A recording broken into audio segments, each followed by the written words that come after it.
Hi everyone, my name is Mehdi and welcome to my course Salesforce Platform Fundamentals for Developers.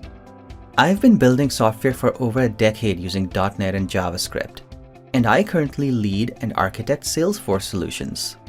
The Salesforce platform is growing fast and showing no signs of stopping. Salesforce developers today are in huge demand and continue to collect hefty paychecks from employers lucky enough to find them.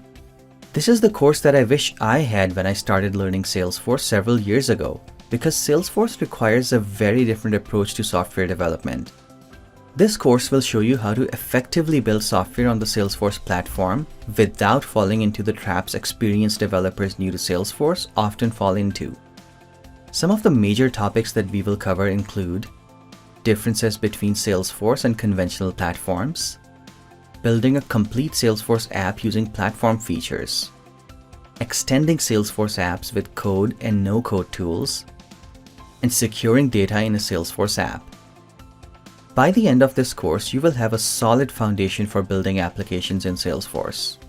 Before beginning the course, you should be familiar with writing software using at least one other platform or language such as .NET or Java. I hope you'll join me on this journey to learn Salesforce with the Salesforce Platform Fundamentals for Developers course at Pluralsight.